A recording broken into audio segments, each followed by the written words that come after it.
Okay, so this is the second class of company analysis past and present. In the first class, formally speaking, we did not start. I just gave some warm-up type examples on Starbucks and on Amazon. So today we will formally start the chapter. I think in the last class notes which were dictated, I had mentioned these 4 learning modules. Na? This is learning module 5, I believe. 5, 6, 7, 8, which are connected. The last class's notes. The learning module 5 is company analysis past and present. Learning module 5 is industry and competitive analysis. Learning module 7 is then company analysis forecasting the future, and learning module 8 is valuation. Correct? Okay. So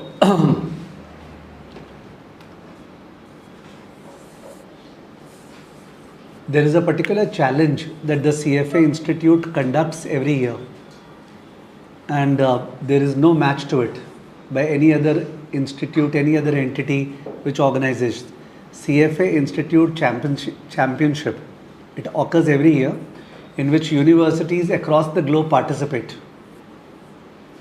I don't know the prize money. What is the prize money? मेरे को याद नहीं है. So a team of 4 people, 5 people from Asia Pacific region, from Americas, okay, and from other regions they participate. It is conducted by the local CFA society. But ये बात पक्का है कि those who win that session, those who win that competition, उनका profile अलग ही हो जाता है. If you check their profile by going to the LinkedIn, कि those who won the challenge in 2025, where are they working, what is their age, and you will get to know what I am talking about.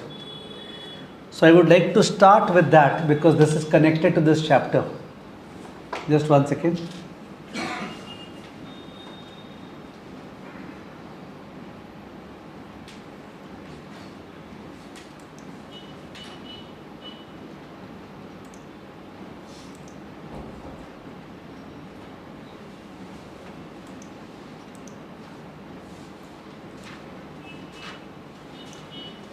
So these were the winners from 2025. इनमें से 2 Indians type लग रहे हैं. If you look at their faces. So this is a university, Kosminski University in Poland. And इनके 5 members थे who produced a research report on DOM Developments. There is a real estate company, DOM Developments in Poland. Please name some real estate companies in India. Huh? Okay, somebody saying PS Group. I think PS Group is not listed. Can we have some listed companies जिनका shares listed है? Okay, somebody saying DLF. ठीक है. Godrej Properties. शोभा developers, वहाँ बहुत जवाब आ रहे हैं. Prestige. ठीक है. तो वैसे ही पोलैंड में there is a particular company by the name of DOM developments. It is the star of Poland, and उस कंपनी के ऊपर इन्होंने रिपोर्ट लाया था, इन 5 ने मिलके. And the report won the first prize in 2025. We don't have the time to make too much of diversion, but otherwise इन 5 के LinkedIn profile में जाके जरूर चेक करना चाहिए आपको अपने टाइम पे. It is not a part of studies. होता है ना जिज्ञासा वाइज, इंक्विजिटिवनेस. इनका एज बहुत ज़्यादा लग रहा नहीं है. Can you see that? ठीक है. तो in that case where are they presently placed, in which company, okay, and where are they working and all that you can.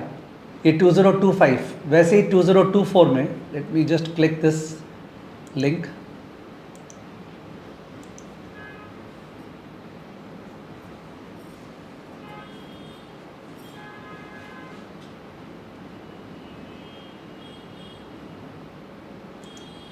So this is the CFA Institute website.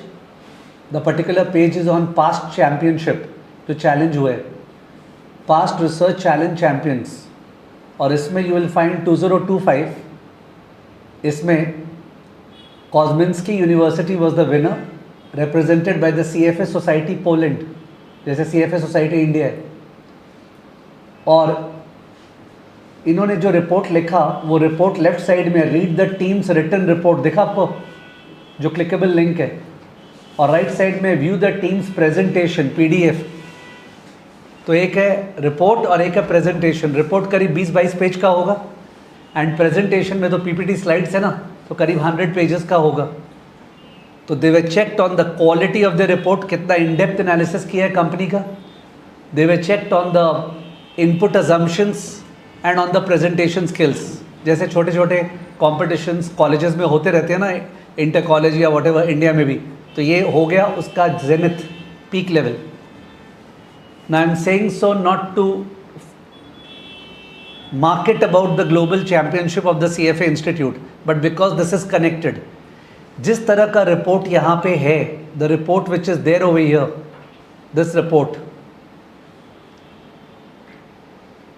इतना insightful report कोई भी particular Indian research based company का, चाहे वो HDFC Securities हो, चाहे Kotak Securities हो, चाहे जो भी हो, there is no match to the level of flow in the this thing.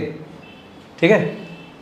Now this is a report on DOM development. I told you the name DOM, DOM development.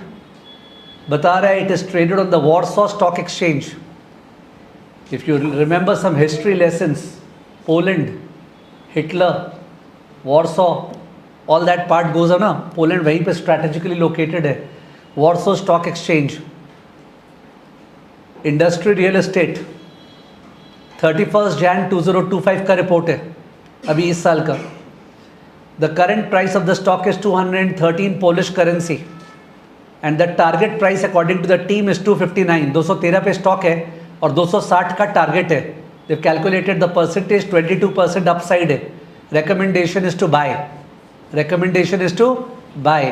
पीछे जो image दिया है वो रियल एस्टेट का image दे दी है, ठीक है ना. And then they start explaining the same.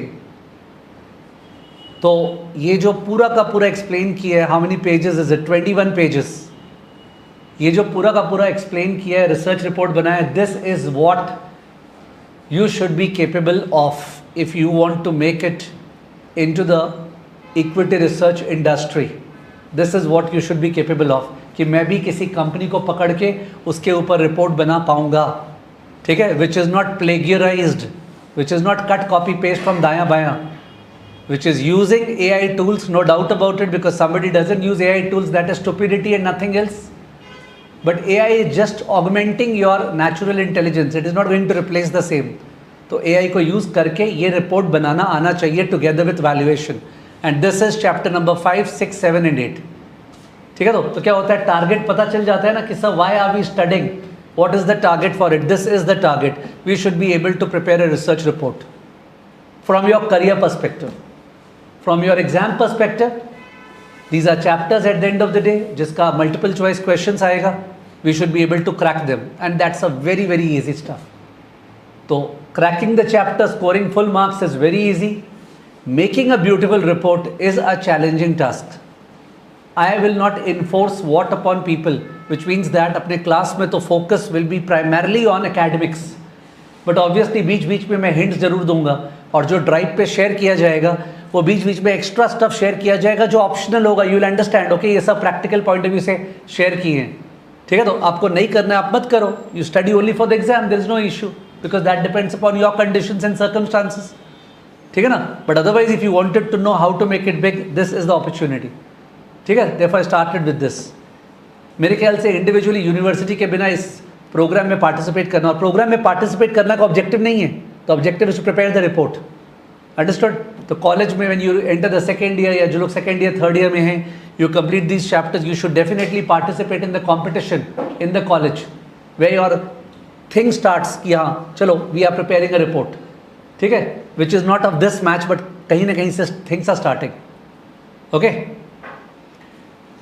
Okay. तो अब बात आती है कि when we are talking about this report, और एक मिनट ये बता दूं यहाँ पे कि जैसे 2025 का रिपोर्ट था ना, वैसे 2024 का है, ठीक है, वो एक दूसरे कंपनी पे हुआ था।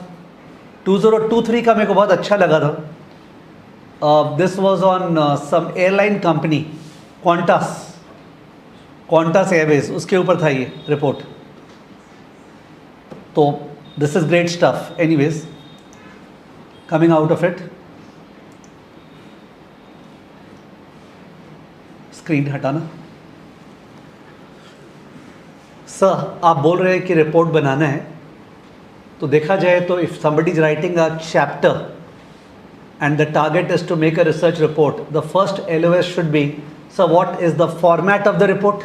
What is the format of the report? The structure of the report, the tone of the report, the format of the report. That is LOS A of this chapter. क्या are you aware of the contents of a research report? The format of it वो अपने को पहले LOS A में है, ठीक है।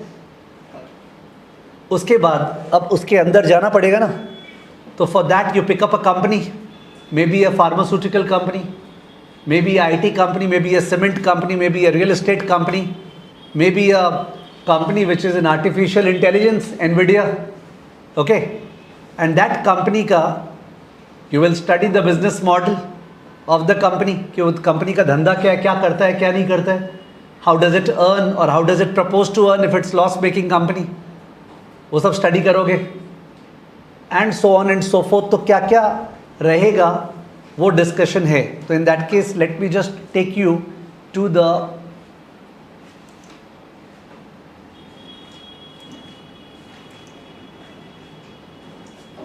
Okay, 1 second.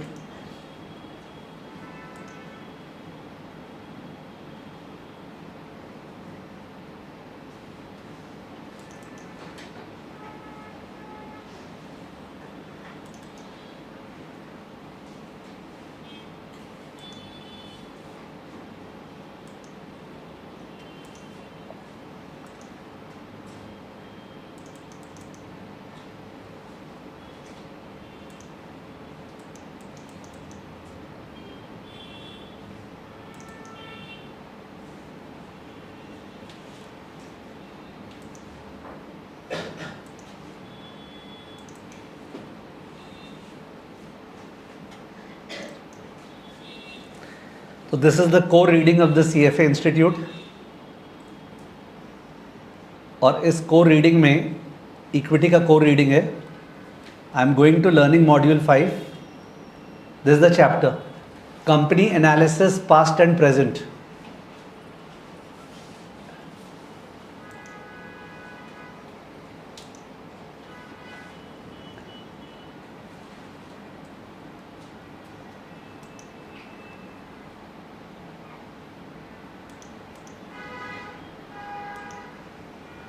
These are the learning outcome statements. इसमें पहला learning outcome is describe the elements that should be covered in a thorough company research report. What are the elements to be covered in a report? Second LOS is determine a company's business model. धंधा क्या करते हैं? Third LOS is company का revenue and revenue drivers. Were we discussing about this last class?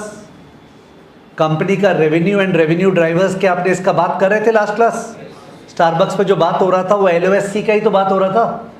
Top down, market share into market size, या bottom up, okay, याद होगा number of stores into all that. तो that was revenue and revenue drivers का discussion last class छेड़ा गया था। Companies operating profitability and working capital using key measures, and last is companies capital investments and capital structure. 5 LOS है, there are 5 LOS, LOS A B C D E, इसको cover कर रहे हैं इस chapter में। Okay, this is company analysis past and present, ठीक है, okay.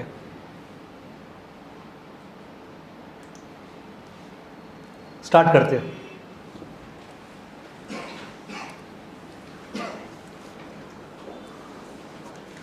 लोग मेरे से कंपटीशन का सारा डिटेल्स मांग रहे हैं, कौन से मंथ में होता है, कौन से डेट पे होता है, पार्टिसिपेशन का फॉर्म कहाँ भरते हैं, अगर नॉन CFA चार्टर होल्डर वो पार्टिसिपेट कर सकता है क्या।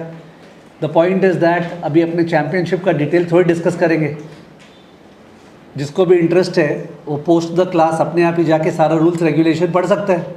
The point was to just encourage and indicate. Okay, so chapter का नाम आपने लिख लिया होगा, company analysis past and present.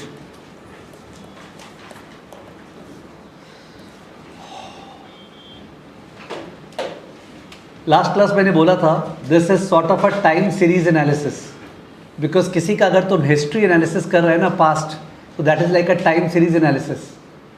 और इसके नेक्स्ट चैप्टर में जो लर्निंग मॉड्यूल 6 है, जहाँ पे अपने industry and competitive structure discuss कर रहे हैं, that is cross section analysis. What analysis? Cross section, कि अपने कंपनी को कंपेयर कर रहे हैं with the rest of the industry.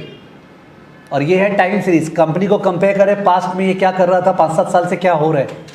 Okay, और नेक्स्ट चैप्टर में क्या है, बाकी प्लेयर्स लोग क्या कर रहे हैं सर, ठीक है, इंडस्ट्री का कैरेक्टरिस्टिक्स, और उन दोनों के हेल्प से फोरकास्ट, उन दोनों के हेल्प से फोरकास्ट, और उस फोरकास्ट के हेल्प से वैल्यूएशन. तो ये जितने बार बोले उतना कम, यानी कि आपको एकदम क्लियर रहना चाहिए. इस चैप्टर में क्या कर रहे हैं सर, कंपनी का पास्ट एंड प्रेजेंट स्टडी कर रहे हैं. नेक्स्ट चैप्टर में बाकी इंडस्ट्री का प्लेयर्स देख रहे हैं. उसके नेक्स्ट चैप्टर में इन दोनों के हेल्प से फोरकास्ट कर रहे हैं, और उसके नेक्स्ट चैप्टर में फोरकास्ट के हेल्प से वैल्यूएशन कर रहे हैं.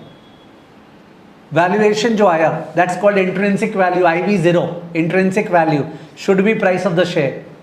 अगर वो ज़्यादा आया, जैसे ये लोग का 260 आया है पोलिश करेंसी, और शेयर का दाम 213 है, तो the share is under priced, the share is under price, सस्ता है, वी शुड बाय. होना चाहिए 260, दाम चल रहा है 213, ठीक है. तो देयरफॉर बाय रिकमेंडेशन. उल्टा आता, द शेयर का दाम शुड बी 160, जबकि प्राइस चल रहा है 220, तो share is overpriced, share is overpriced, we should not buy, and if possible we can sell, short sell, sell करना चाहिए शेयर को अपने को, ठीक है. तो और अगर 220 के आसपास ही आया तो maybe you will say hold.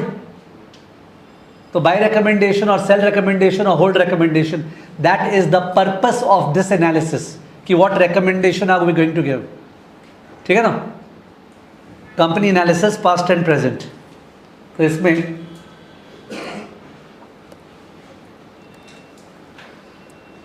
कुछ फिगर्स से स्टार्ट कर रहे हैं. लिखो फिर से वार्म अप, बिकॉज मेरे से नंबर्स के बिना पिकअप आता नहीं है, and I have seen in the class also it doesn't come.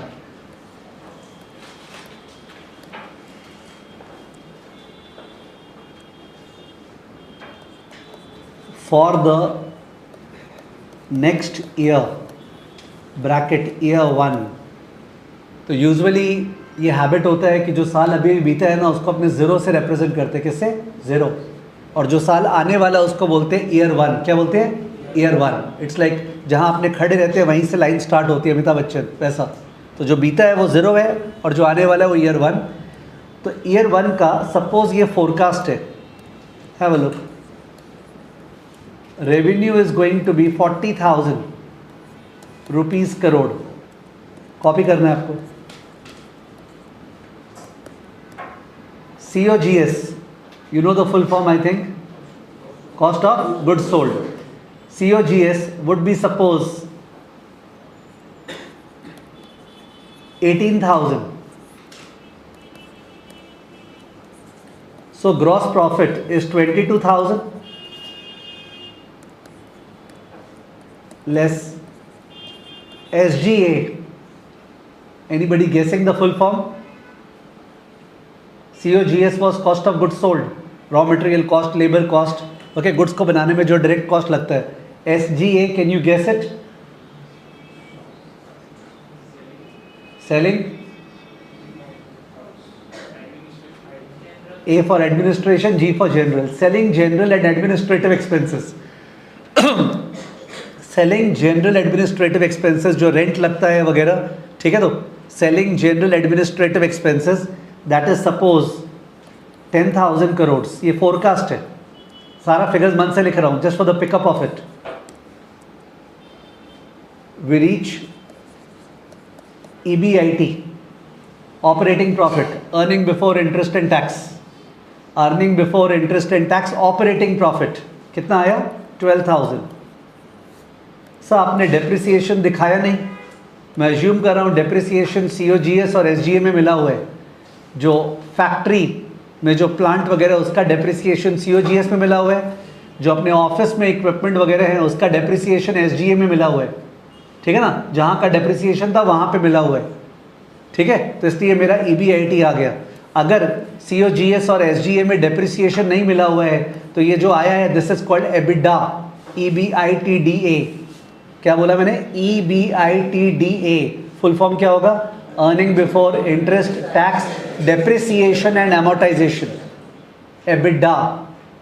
Depreciation is something that is understood by everybody, I think. No need for me to divert one more. And amortization is the same as depreciation but used for intangible asset. Which asset? Intangible asset like patent, licenses, उनका amortization होता है और plant machinery का depreciation होता है, ठीक है ना। तो EBIT 12,000 है, less interest expense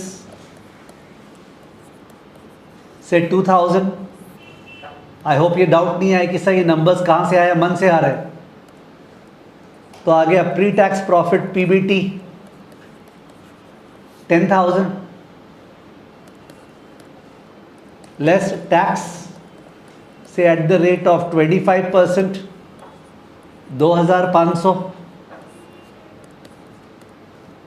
so we get PAT 7,500। PAT is also called net income. EBIT is called operating profit. EBIT is called operating profit or net operating income. Operating income. PAT is called net income. Because ये सब मौका है terminology को increase करने का अपने vocabulary में, ठीक है ना। और धीरे धीरे यूज़ करते करते टर्मिनोलॉजी अपने आप आ जाता है, टर्मिनोलॉजी बैठ के रटना नहीं पड़ता है, ठीक है। You spend time and you get to know more and more.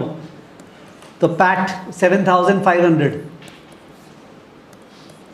Usually अपने को प्रेफरेंस कैपिटल को बीच में लाना नहीं चाहिए, 99% केसेस में होता नहीं है, तो I will not dig inside that. Therefore PAT है और नंबर ऑफ शेयर्स है, number of equity shares. Do not throw a doubt later on कि सब प्रेफरेंस कहाँ गया, नहीं था। Number of equity shares say 2,000. So EPS 7,500 divided by 2,000. Earnings per share 7,500 by 2,000 is equal to what? 3.75. EPS 3.75. Earnings per share 3.75. Now when you do FSA financial statement analysis, एक topic है ना अपने 10 topics में से एक topic है financial statement analysis. उसमें we will have one chapter on revenue कि कंपनीज लोग जो रेवेन्यू रिपोर्ट कर रहे हैं फाइनेंशियल स्टेटमेंट में, जो चार्टर्ड अकाउंटेंट लोग रेवेन्यू दिखा रहे हैं और रेवेन्यू का स्केड्यूल है, इसमें क्या झोल है, इसमें क्या गलत दिखा रहा है, इसमें क्या विंडो ड्रेसिंग कर रहा है, इसमें क्या फ्रॉड कर रहा है, उसके ऊपर अलग चैप्टर है, ठीक है। कॉस्ट ऑफ गुड्स सोल्ड का एनालिसिस कैसे होगा उसका अलग चैप्टर है, SGA का एनालिसिस कैसे होगा उसका अलग चैप्टर है। Understood? FSA is about not making the accounts but the accounts which have been made is all bullshit stuff. It has to be analysed कि उसके अंदर क्या गड़बड़ है, how to extract economic reality out of the fabricated accounts presented by chartered accountants. That is FSA. Understood? Equity is related to FSA because equity is using FSA as the input. FSA का input use हो रहा है ना equity में, तो can somebody do equity without FSA? No, it's not possible.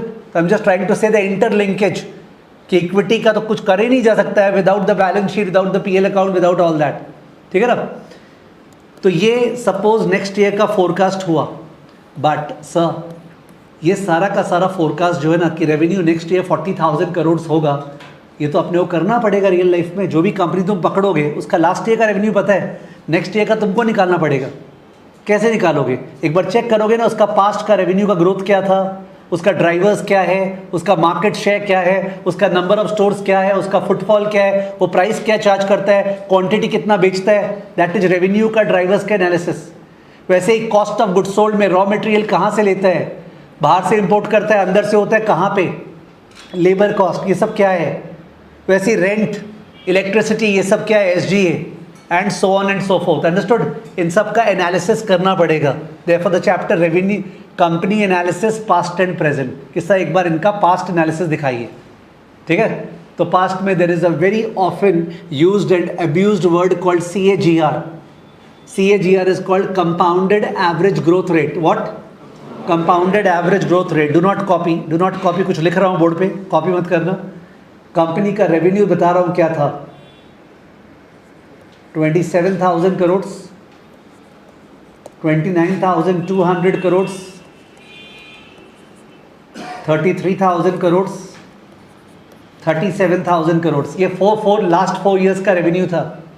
ये last 4 years का revenue था। आपने नेक्स्ट ईयर का फोरकास्ट किया है 40,000 करोड़, ठीक है, मैंने के लिख दिया है, के इज ओके। 27,000 करोड़, 29,200 करोड़, 33,000 करोड़, 37,000 करोड़, ये लास्ट 4 साल का था, ठीक है। तो इसका CAGR प्लीज़ बताना, कैलकुलेटर प्लीज़, इसका CAGR प्लीज़ बताना, इसका growth rate. Show the body language please, जिनके पास कैलकुलेटर नहीं, ओपन द कैलसी। कैलसी पे आप आपके डाउनलोडेड होना चाहिए। You can not sleep and take the class, you have to participate. You don't know, participate with the neighbour, खासकर जो फेस टू फेस से बैठे हैं वो लोग।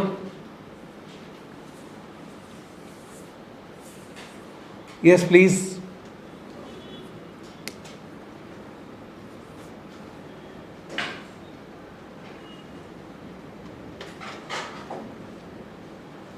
Vivek is saying 11.07%. Chaitanya Mayank are saying 31.55%.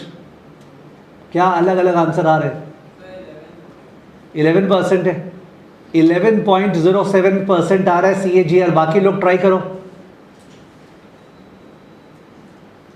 बाकी लोग ट्राई करो प्लीज। विश्वनाथन का 8.2%। तो फिर क्या बिल्डिंग ब्लॉक क्लास किया हुआ है?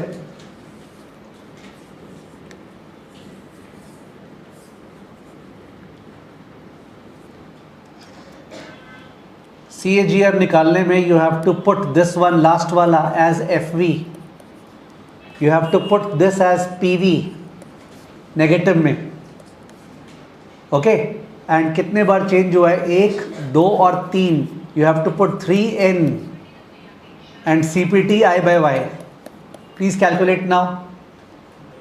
27 plus minus PV, 37 FV, 3N CPT I/Y।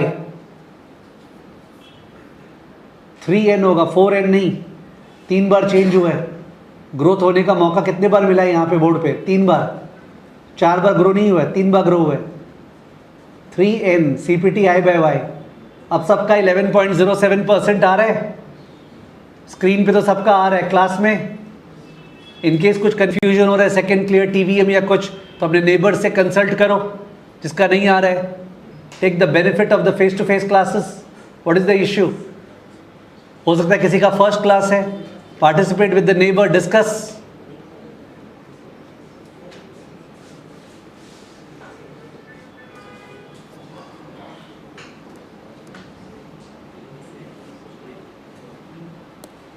This is the calculator. Second clear TVM 27 negative, plus minus किया PV। लास्ट वाला 35 था क्या? 37 FV, 3N CPT I/Y। 11.07%, 11.07%, ठीक है। This is compounded average growth rate, because ये कंपाउंड इंटरेस्ट का formula use कर रहे हैं। बच्चे क्लास में जाए तो F is equal to P into 1 plus R power N। 37 is equal to 22 या जो भी था फर्स्ट वाला into 1 plus R to the power 3। Solve for R, वो R निकाले। इट्स गुड ना, the calculator gives it to us, we don't have to do reckless stuff of calculating R power 3। वहाँ भेजेंगे, कैलकुलेट करेंगे सब। मेरे को मज़ा आता है, तो मज़े का पैसा नहीं है कुछ रियल लाइफ में, ठीक है। तो in that case 11.07% is the CAGR, ठीक है। 11.07% इज द CAGR। तो सर करीब 11% से ग्रो हुआ है। If you believe that this growth will take place next year, तो 37 इंटू 1.1107 चेक, 37 into 1.1107, 37 into 1.1107, 41.1, तो 41.1 का फोरकास्ट नेक्स्ट ईयर का होना चाहिए था, बट एनालिस्ट ने फोरकास्ट किया है 40,000, सॉरी, एनालिस्ट ने फोरकास्ट किया है 40,000। जो पास्ट का ग्रोथ रेट था उससे थोड़ा कमती ग्रोथ नेक्स्ट ईयर होने वाला है, बिकॉज केवल पास्ट का ग्रोथ को नेक्स्ट ईयर में चेपना is called garbage in garbage out, जो पूरे बाजार में हो रहा है। लिंक्डइन में जब जाएंगे ना, लोग चमका चमका के अपना रिसर्च रिपोर्ट डाल रहे हैं उसके अंदर, वो दूर से देखेंगे लगेगा बाप रे क्या बनाया है, अंदर जाएगा देखिएगा क्या गंदगी डाल रखा है। पास्ट का ग्रोथ रेट को फ्यूचर में चेप दिया हर आइटम के लिए, COGS CAGR निकाल लो, चेप दो, तुम्हारा सुंदर सा डेकोरेटेड कलर ओरिएंटेड निकल जाएगा। मेरा कल एक पोस्ट आया था लिंक्डइन में about this only, people are becoming Excel ninja, कि एक्सेल बनाना आता है बाकी कुछ नहीं आता है, पर एक्सेल बढ़िया से आता है, ठीक है। तो we have to dig inside कि सर 40,000 क्या होगा। Let me share a very deep insight with you right now because you are capable. Suppose हम लोग टॉप डाउन मेथड से रेवेन्यू फोरकास्ट कर रहे हैं। कौन सा मेथड से? टॉप डाउन मेथड ये बोलता है कि ये जो कंपनी है, ये company is one of the player in the industry, तो इसका मार्केट शेयर इज ऑब्वियसली 100% और लेस देन 100%। Less than 100%। मैं CFA पढ़ा रहा हूँ, मेरा मार्केट शेयर इज 100% या लेस देन 100%? Less than 100। सबको मैं ही थोड़ी पढ़ा रहा हूँ, ठीक है। तो इन दैट केस इस कंपनी का एक सर्टेन मार्केट शेयर है और at the same time industry का एक साइज है। So the revenue of this company is going to be the market share multiplied by TAM multiplied by total addressable market. ना if you believe that company का market share कम होने वाला है, market share गिरने वाला है किसी कारण से, कंपटीशन ज़्यादा आ गया, okay, I am teaching bad, ठीक है, मैं ठीक से क्लासेस ले रहा नहीं हूँ, my students are not passing, therefore sir का मार्केट शेयर कम होने वाला है, ठीक है, तो accordingly my growth rate will be greater और लेस देन द इंडस्ट्री का growth rate? Less than the industry का ग्रोथ रेट। और बहुत जन ये सिंपल चीज मिस कर जाते हैं in their forecast. When you ask them तो दे विल से दैट मेरे को लगता है मार्केट शेयर गिरेगा। When you will check you will find that वो लोग जो ग्रोथ रेट किए हैं वो ग्रोथ रेट इंडस्ट्री के ग्रोथ रेट से ज़्यादा किए हैं, बिकॉज दूसरे मेथड से किए होंगे ना। They might have done bottom up. You forecasted my revenue as number of students who will do CFA with me multiplied by the revenue which I charge price. Number of students who will do CA through me into the price which I charge. Number of students who do FRM with me into the price which I charge. This is top down or bottom up? Bottom up. What is it? तुमने क्या किया? SSCI जो पढ़ाता है उसका P into Q करके forecast किया।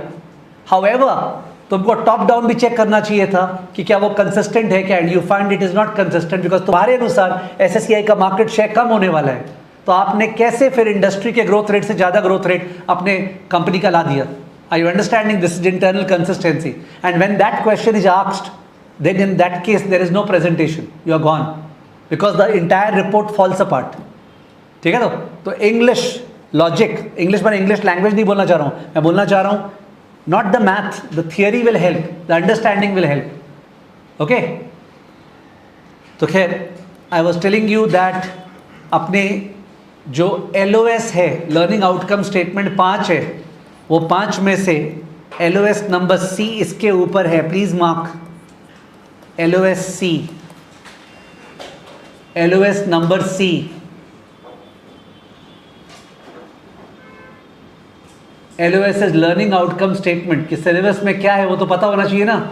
ये कोई इंडियन एग्जामिनेशन नहीं चल रहा है जहाँ पे जो एग्जाम सेट किया उसको भी सिलेबस पता नहीं रहता और स्टूडेंट लोग को भी नहीं, और बाहर आके बोलते क्या टफ पेपर आया था इस बार।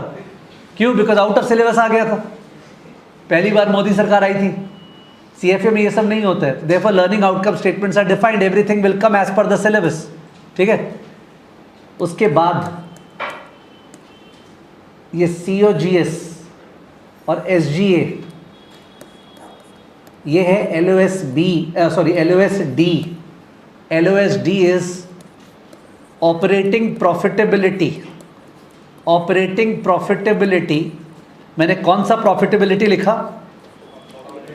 मैंने कौन सा प्रॉफिटेबिलिटी? ऑपरेटिंग। ऑपरेटिंग मतलब फाइनेंशियल टच नहीं किया, इंटरेस्ट पे नहीं गया, ऑपरेशंस का बात किया, COGS SGA का। And working capital, working capital का भी LOS LOSD में ही है, डेटर्स, क्रेडिटर्स, इन्वेंट्री, पर उसका डिस्कशन में अभी डाइवर्ट नहीं कर रहा हूँ, थोड़ा ज़्यादा डाइवर्जन हो जाएगा, इसलिए आई am not talking about it, ठीक है। तो बिकॉज मैं एक बार सारा चीज़ कैसे बताऊँ, तो LOSC इज रेवेन्यू का, LOSD is operating profitability and working capital, ठीक है ना।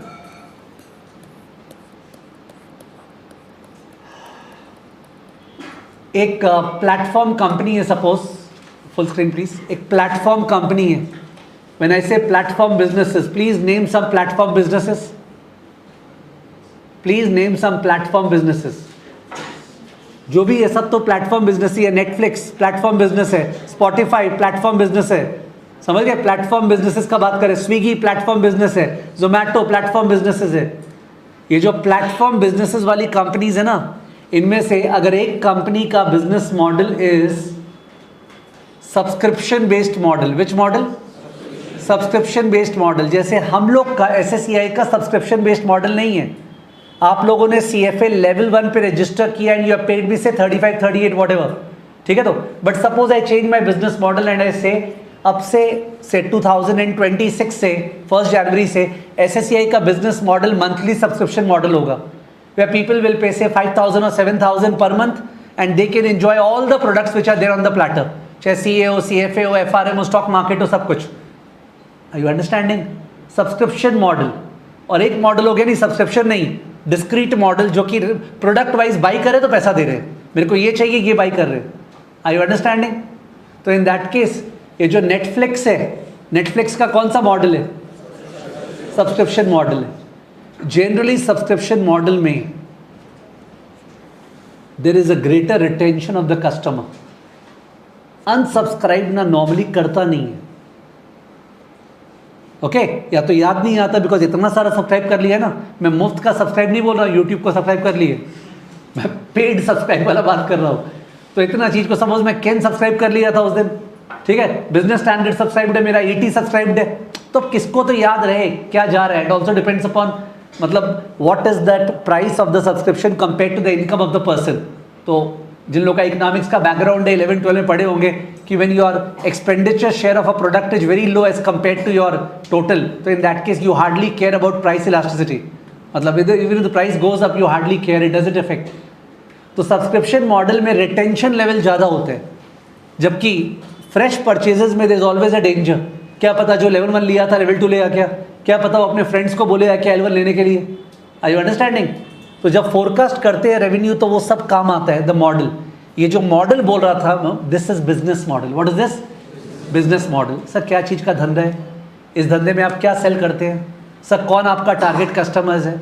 जो DOM कंपनी थी, Dom development, because I am assuming that मैं इतना तो मोटिवेशन दे ही दूंगा, although I am not a very good motivator, but at least इतना मोटिवेशन दे दूंगा that you will feel like going through the report of Dom धीरे धीरे। आई एम नॉट सेइंग आज ही शाम को, but at least over a period of 1 month 1.5 month I am really wanting that तुम ये बोले कि सर वो जो DOM डेवलपमेंट का जो प्रोजेक्ट रिपोर्ट था ना, जो रिसर्च रिपोर्ट था, वो मोटा मोटी मेरे कंट्रोल में है। I am able to speak out Dom as a story, ठीक है। जैसे किसी मूवी का स्टोरी बोलते हैं ना, हमने डॉम का स्टोरी बोल पा रहे किसी को भी, ये कंपनी क्या करता है क्या नहीं करता। तो बिजनेस मॉडल मतलब what do you sell, whom do you sell, at what price do you sell, how do you reach out to that person, and who are your vendors and suppliers. That's business model. क्या बेचते हो, किसको बेचते हो। तो Dom जो है ना वो जनरली प्रीमियम हाउसेस बेचता है, रेसिडेंशियल प्रॉपर्टी, वो कमर्शियल प्रॉपर्टी नहीं बेचता है। Dom is into residential property in Poland, ठीक है।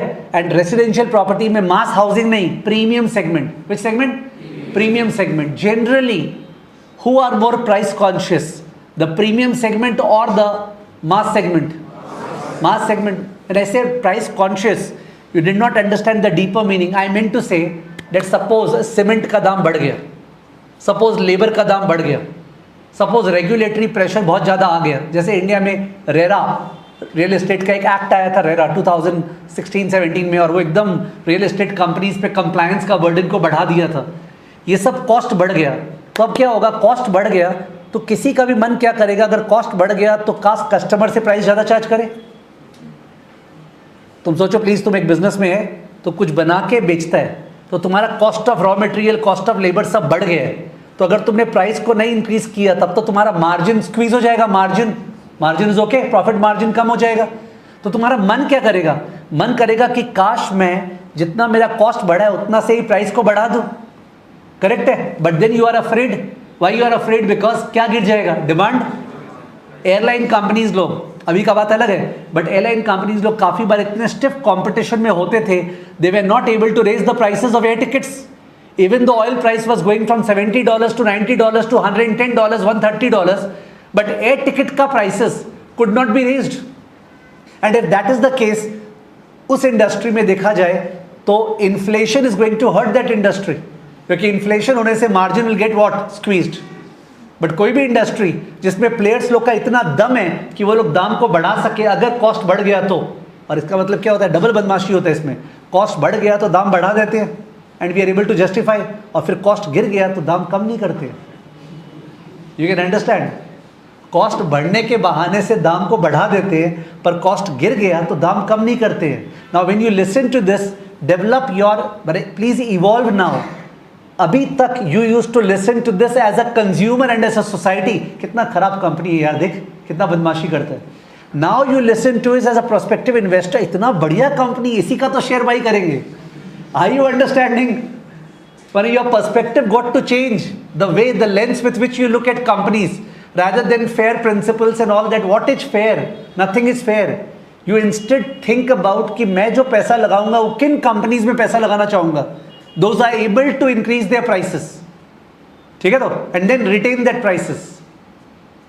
During the time of Covid के बाद जब ये सब हुआ था, तो उस केस में कोविड के बाद जब इन्फ्लेशन अचानक शूट अप किया था 21-22 में, पूरे एफएमसीजी इंडस्ट्री में इंडिया में we had shrinkflation, SHRINKFLATION, shrinkflation. Shrinkflation मतलब दाम बढ़ा नहीं पा रहे तो पैकेट का साइज छोटा कर दिया। Are you understanding? या बाइंग बिस्किट का पैकेट तो उसमें एक बिस्किट कम है या उसमें क्रीम कम लगा रहे हैं, श्रिंकफ्लेशन, एवरीबडी डिड दैट, ठीक है। I know so closely because my relatives are there, the Haldiram's, they also did this, so I know more closely. So that's called shrinkflation. So whatever it is, मतलब we are discussing XYZ other areas. Why? Because the purpose is to discuss about this industry, that industry, this industry, so that your 360-degree exposure increases. ठीक है। तो business model, मैं भी last 10 minute से business model का idea देना चाह रहा था। बिजनेस मॉडल मतलब धंधा क्या करते हो, क्या बेचते हो, किसको बेचते हो, कैसे बेचते हो, किस दाम पे बेचते हो, उसको रीच आउट कैसे करते हो। What did Tesla do? Tesla saw that automobile industry is the worst industry to be in there. Automobile industry is a very very capital intensive industry. बड़े बड़े प्लांट्स वगैरह सेटअप कर लो, इकोनॉमीज ऑफ स्केल के लिए कितना large scale होगा तो cost of production कम होगा। डिस्ट्रीब्यूशन चैनल, सारे के सारे एजेंट्स बीच में होंगे, जो भी डिस्ट्रीब्यूटर्स लोग हैं, डीलर्स लोग हैं, उन लोगों को कमीशन दो, जो गाड़ी तुम खरीदता है उसका कमीशन दो डीलर्स के पास जाता है, वगैरह वगैरह। फिर टैक्सेस है, ये है वो है। Ultimately the margin are around 8-9%। 8-9% मतलब 100 रुपया का गाड़ी बेच रहा है तो 9 रुपया कमा रहा है, 91 तो गया। तो where is there anything in the business? Now when Elon Musk started this business Tesla, तो in that case he thought about it कि यार ये कैसे करेंगे। तो in that case he decided हम लोग बीच वाले लोगों को रखेंगे ही नहीं, हम लोग बीच वाले लोगों को रखेंगे ही नहीं, सीधा डायरेक्ट टू कस्टमर पहुंचेंगे। तो कस्टमर अपने बारे में जाने या कैसे, हम हैं ना, बोले ऐसा ट्वीट करेंगे ठीक है कि लोग बस मेरे बारे में बात करेगा। तो he became the advertisement that I will advertise in this manner, thereby preventing all that 30-35-40% वो जो डीलर लोग कमीशन खा जाते हैं उसको उड़ा दिया, ठीक है। तो that is a new business model. It showed to the likes of GM and Ford that automobile business में कैसे आप disruption ला सकते हो, apart from other things that were done. Understood? तो business model आप कैसे reach करते हो customer के पास। Anybody who can do D2C, direct to consumer, is obviously saving margin. बीच में जो भी बीच में आता उन सबको हटा दिया और directly reach कर पा रहे। We would like to study that when we look at a company, कि वो क्या करता है क्या नहीं करता, how is it different from other players. ठीक है। There is a Hyundai which is a cost leader Honda ये मानता है कि मेरे गाड़ी का दाम ज़्यादा नहीं होगा, मारुति गाड़ी का दाम ज़्यादा नहीं होगा, but we will control cost, we will control cost, cost हमारा सबसे कम रहेगा, we are a cost leader. On the other hand, there are product differentiators who will charge a higher price promising differential feature. So what is the strategy of the company? That's a part of business model. So business model में we study all this. That is LOS number B. LOS number B. तो LOS number A you understood. LOS number A is research report का components. मैंने components बताया नहीं अभी तक. मेरा habit है, good or bad whatever, कि मैं जब तक पढ़ाते हुए रास्ता नहीं बताता हूँ ना कि what is there in the chapter, मेरे से कंफर्ट लेवल आता नहीं है. होता है ना कि I want you all to be in my same position. Okay sir क्या कराने वाले हैं, क्या काश हम लोग को पहले से पूरा रास्ता पता चल जाए चैप्टर का. तो अभी बता रहे LOS A में वो जो रिसर्च रिपोर्ट डॉम का था उसका क्या क्या पोर्शंस होगा, स्ट्रक्चर होगा. उसके बाद बिजनेस मॉडल का स्टडी, किसका स्टडी, बिजनेस मॉडल का, डॉम का बिजनेस मॉडल. उसके बाद रेवेन्यू के अंदर डिग करेंगे, किसके अंदर, रेवेन्यू. उसके बाद cost of profitability and working capital के अंदर डिग करेंगे, that is LOS number D. और फिर last LOS number E. Sir balance sheet में ये पैसा उठाता कहाँ से और पैसा लगाता कहाँ पे, sources of fund and uses of fund. Does it raise money via debt और does it raise money via equity, which is safer. Does it raise money via debt और does it raise money via equity, which is safer. हो सकता है मैंने abruptly पूछ लिया, let me take my time. Adani का जब 2022 में कांड हुआ, when Hindenburg came out with the Adani report, the allegation of Hindenburg was that Adani का डेट इक्विटी रेशियो इतना हाई है, अराउंड 40-50 टाइम्स. तो इतना हाईली लेवरेज्ड कंपनी है अदानी, उसके बाद भी इसका वैल्यूएशन इतना हाई कैसे है. आई मीन टू से डेट बहुत ज़्यादा लेना is risky, you can become bankrupt. आपने डेट लेके धंधा किया, अगर धंधा नहीं चला तो कहां से लौटाएंगे. All the massacres which happen in the world, most of them are because of what, leverage, because of leverage. Therefore the first thing which all of us heard when COVID started at the nation stage was that Reliance becoming net debt free. Reliance becoming net debt free, no matter which class you were. बहुत ज़्यादा बात, और उसमें तो बात ही बात का था ना, because we were all sitting at home. तो बहुत जोर से बात हो रहा था. रिलायंस डेट फ्री बन गया था उस समय, okay, by repaying the debt. Any company which does not have debt या डेट कमती रिलाई करता है, इसका मतलब it has a capacity to raise debt in case growth happens. मैंने अगर बहुत ज़्यादा ग्रोथ हो गया और मेरे को एक्सपैंड करना है और मेरे बैलेंस शीट में डेट नहीं है, तो आई एम कीपिंग, होता ना कि सर आप कैपेसिटी बिल्ड कर रहे हो कि आप जब चाहोगे डेट ले सकते हो. We would like to see company कैसे पैसा रेज कर रहा है और कंपनी पैसा कहाँ लगा रहा है. Is the company paying a lot of dividend, is the company investing in new projects, is the company doing mergers and acquisition. I said 3 things. Is the company paying a lot of dividend, is the company doing new projects, is the company doing mergers and acquisition, is the company going for buyback, what, buyback of shares. There are 2 ways of returning money to shareholders. One is dividend, the other is buyback. One is dividend, the other is buyback. Think and say, question पूछ रहा हूँ, think and say, dividend versus buyback, दोनों में से analogy wise, which is equivalent to a live-in relation versus marriage. Dividend versus buyback, very odd question, but you got to apply your brain. कौन सा हो गया लिव इन रिलेशन और कौन सा हो गया marriage. Dividend is a marriage, buyback is a live in.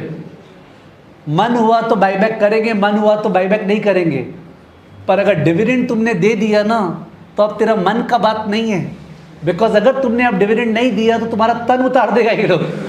Okay, sorry for the language, the poetry was coming. Are you understanding? And do we have a chapter on that? Yes we have. मौका मिल रहा है तो क्यों नहीं knowledge देंगे. ठीक है, तो what is the company doing with the money, पैसा कहाँ जा रहा है और पैसा कहाँ से आ रहा है. ठीक है, all that has to be seen. तो ये 5 LOS है. Can we remember the LOS? What's the first LOS? Research report. What is the second LOS? Business model, धंधा क्या करते हैं. What is the third LOS? Revenue, top line revenue. Fourth, operating profitability and working capital. Operating profitability and, अरे cost structure study करें, cost structure. And last LOS capital raising and capital investment, capital raising and capital investment, ये 5 LOS chapter में है। These are the 5 LOS of this chapter.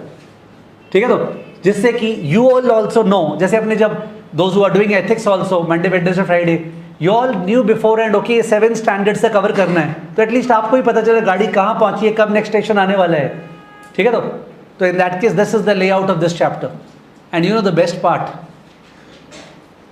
जो इसके बाद chapter है learning module number 7, that is company analysis forecasting. क्या है? Company analysis. उसमें एक LOS है, ओके, फोरकास्ट रेवेन्यू, बिकॉज तुमने तो रेवेन्यू को एनालाइज कर लिया ना, मतलब चलो फोरकास्ट रेवेन्यू। नेक्स्ट LOS क्या होगा? Forecast operating profitability and working capital. Next LOS क्या होगा? Forecast capital raising and capital investment. समझ गए? माने जो इसका LOS है वही LOS उस चैप्टर का है। इसमें अपने स्टडी कर रहे हैं पास्ट का ड्राइवर्स एंड ऑल दैट, और उसमें अपने अल्टीमेटली क्या करेंगे? फोरकास्ट। ठीक है, तो खासकर इंडियन स्टूडेंट्स को ना, यहाँ आई नीड टू से दिस, बहुत अच्छा लगता है जब वो लोग चैप्टर को बोल पाते हैं, क्योंकि हमें बचपन से यही तो सिखाया गया है। मम्मी सुन रही है, हाँ बताओ क्या था, फिर इसके बाद नहीं ये लाइन मिस कर गया तुमने। चैप्टर को बोल पाना is such an important parameter of whether we know it और not, but this will hurt. I am telling you all of you and I will keep on telling this. अगर तुम जब एग्जाम अप्रोच करेगा, 2 महीने बाद exam है, और तुमको अचानक से लगा ना इस चैप्टर में क्या था यार, कुछ याद नहीं आ रहा, ठीक है, तुमको ऐसे लगा, बहुत बढ़िया है, तुम क्वेश्चन उठाओ, क्वेश्चन तुमसे हो रहा है तो क्या बोले, क्वेश्चन सारा हो रहा है सब, पर याद नहीं आ रहा है, मतलब बोलना चाह रहे मम्मी को नहीं बोल पाएंगे, तो कोई मम्मी को नहीं बोलना है तुमको। You are not required to speak out the chapter, कि चैप्टर में क्या पार्ट था, वो टीचर का रिक्वायरमेंट है, मेरे को ध्यान रखना, मेरे को भी ध्यान रहता नहीं है। Therefore for every chapter I have to study even now, because I don't remember what the chapter was and I am very happy. मेरे को रिसर्च क्या होता है वो पता है, पर ये ऑथर ने क्या क्या बोला और कैसे पता चलेगा? अंडरस्टूड? सो ये अपने को पता चल गया, there are 5 LOS and these are the 5 parts of the chapter. Correct है? Let's write down.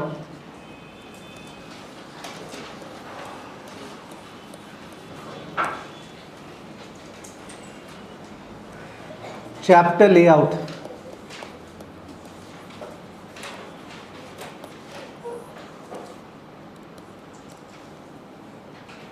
So LOS A is research report,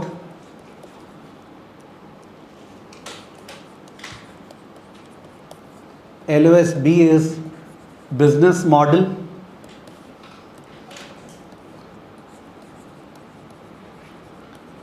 LOS C is revenue drivers,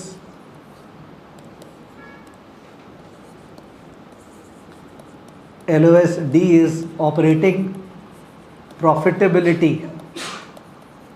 and WC drivers, working capital drivers,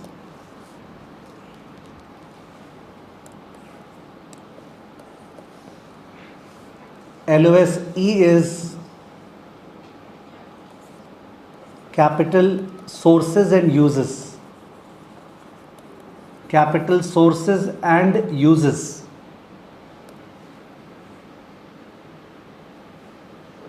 पैसा raise कहाँ से करता है, पैसा लगाता कहाँ पे, capital sources and uses.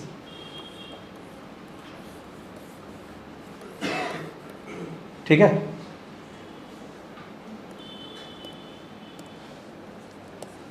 Number A research report.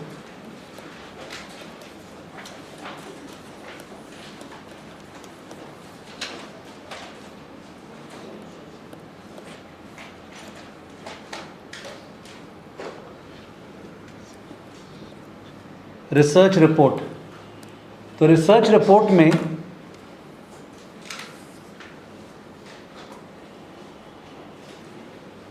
मैंने I won't like to do it पूरा academically, therefore I am trying to ensure that cost naturally जाए। एक रिपोर्ट है, उसमें एक कंपनी के बारे में पूरा लिखा हुआ रहेगा। तो एक तो राइटअप रहेगा बहुत सारा, इंडस्ट्री के बारे में लिखा हुआ रहेगा, ये किस इंडस्ट्री बिलोंग करता है उसका राइटअप रहेगा। उसके बेसिस पे से 5+3 है, क्या बोला मैंने? 5+3, 5 क्या है? लास्ट 5 ईयर्स का डेटा दिया हुआ है, लास्ट 5 ईयर्स का PL अकाउंट, लास्ट 5 ईयर्स का cash flow statement, last 5 years का बैलेंस शीट। लास्ट 5 ईयर्स का PL account, cash flow statement, balance sheet.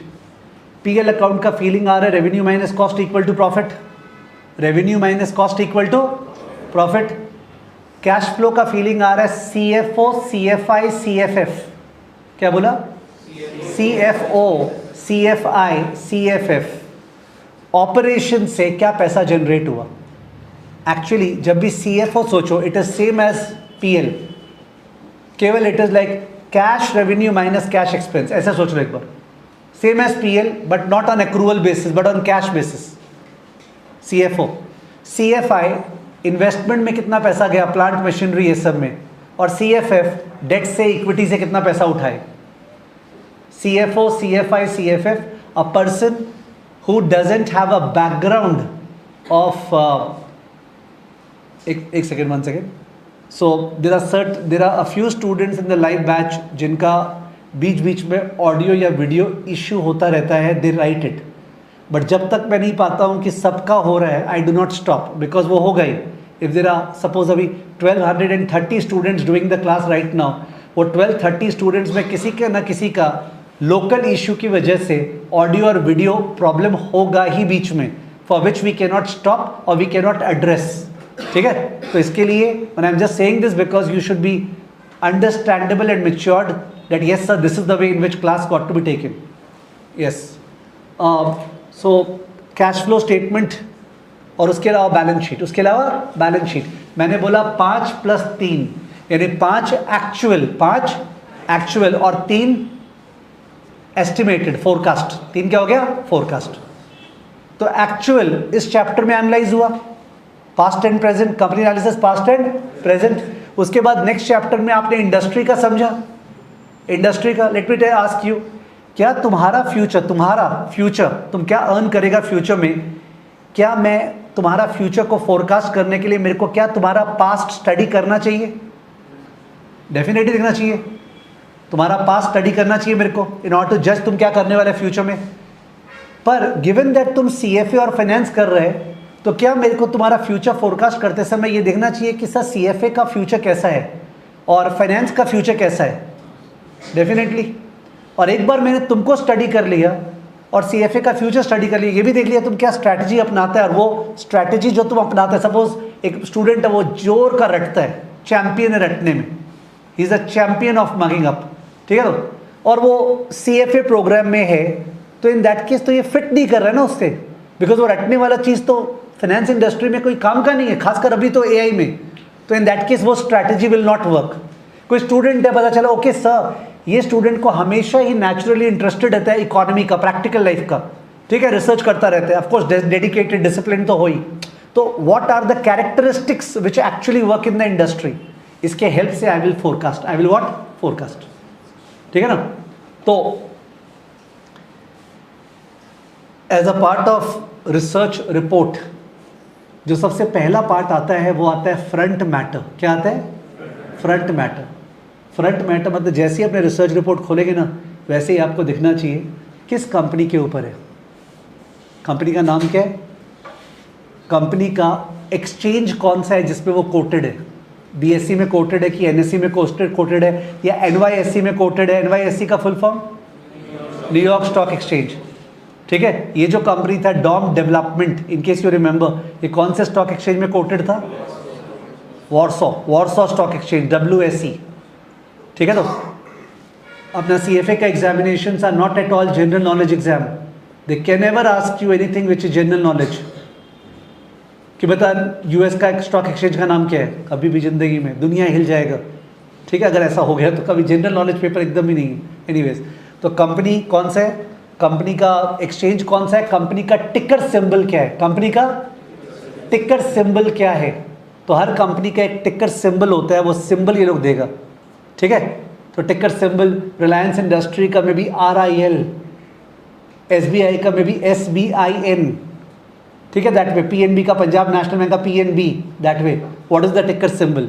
In fact required नहीं है, वरना बता दूं just for the purpose of awareness, हर एक कंपनी का ग्लोबली अल्फा न्यूमेरिकल कोड होता है which is called ISIN number. What number?